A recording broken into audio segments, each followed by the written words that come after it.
Immortal Unchained, the sci-fi soul shooter action RPG by Toadman Interactive, kicked off its closed alpha today that will run through March 12th. And as Toadman was gracious enough to gift us a press release code, we've been playing it all week and wanted to share our thoughts with you. If you and your friends haven't heard of this game yet, odds are that you will after today because it's shaping up to be one of the best RPGs of the year. Let's lock and load and hop right into it. The first thing I'd like to say about Immortal Unchained is that even though it's very much Souls-inspired, and there are many mechanics that are the same, the combat at its core, interestingly enough, is different. In Immortal Unchained, you are firing your gun 90% of the time and meleeing about 10%.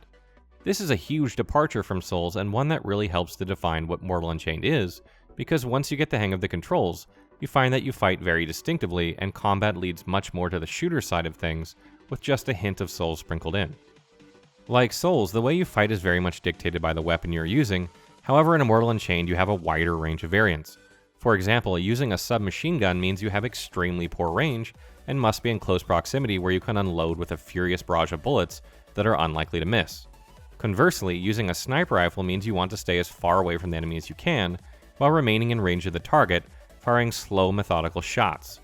Enemies have various attacks and positioning, making the choice of weapon very important when facing certain ones, and you will need to switch weapons regularly or face some situations at a disadvantage.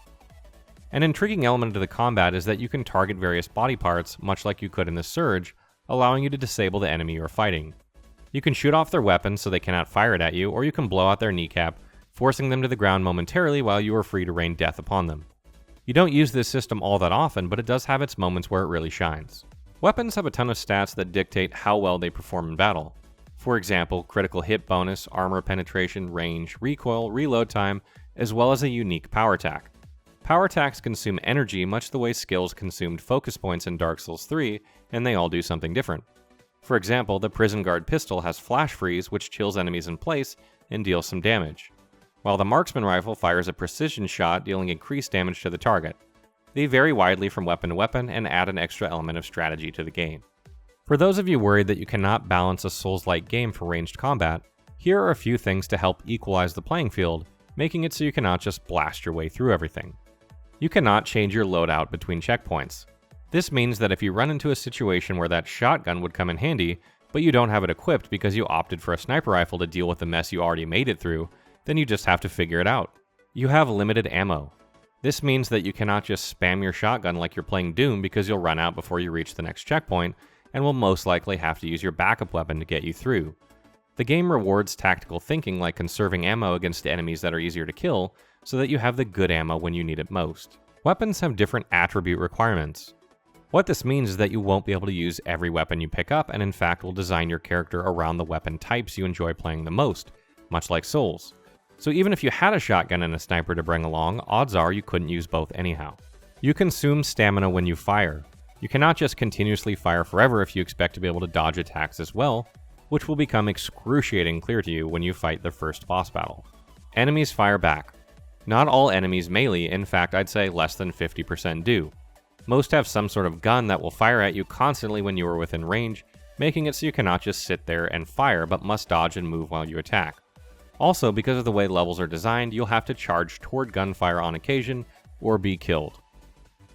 The general mechanics of the game and the way things work outside of combat are very, very Souls-like.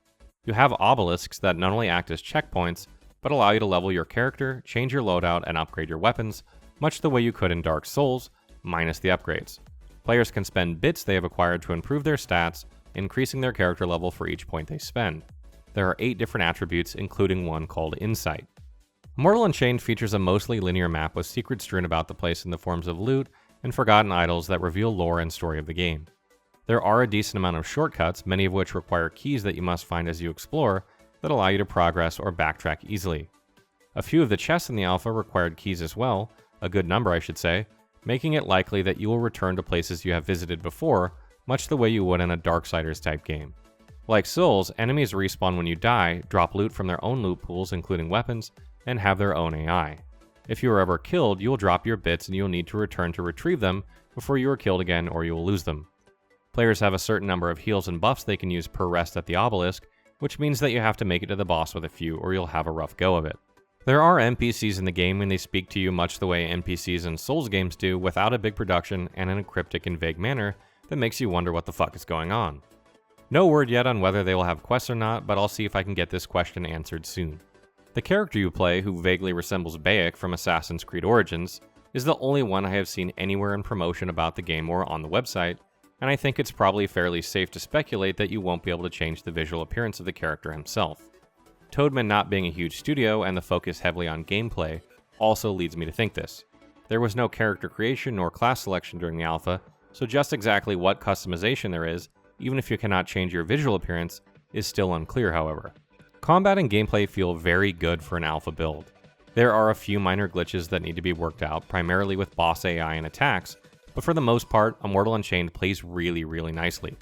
The more you play, the more you feel yourself being pulled in, because the mechanics are familiar, but the world, story, and gameplay are fresh and unique. It sort of has that Bloodborne thing going for it, and that's something I think players will really enjoy. If the game doesn't have a respec option, it looks to have a solid amount of replayability, as players will most likely be locked out of certain guns during their playthrough due to the way they distribute their attributes. And since the manner in which you fight is different from weapon to weapon, you should have some drastically different combat experiences if you play with a new set on a second or third playthrough. I think the biggest complaint that players will have is that the world, unlike the gameplay and combat, feels a bit dull and lifeless. If that's the setting they were going for, then disregard this statement. However, much like the Surge, the environments are not memorable or glamorous, and I felt myself worrying that most of the game would look much the same way. This is obviously still an alpha, and we are playing just a small sampling of the game, but I still can't help but worry about this particular aspect, especially as it is something that would be extremely difficult to fix if it were the case. If you like what you see and you want to get your hands on the alpha but weren't selected by Toadman Interactive, please post in the thread linked below and we will provide you with a code. They are available on a first-come, first-served basis, and we will hand them out until we run out. Stay tuned for more Immortal Unchained coverage as we dive deeper into this intriguing and promising new title.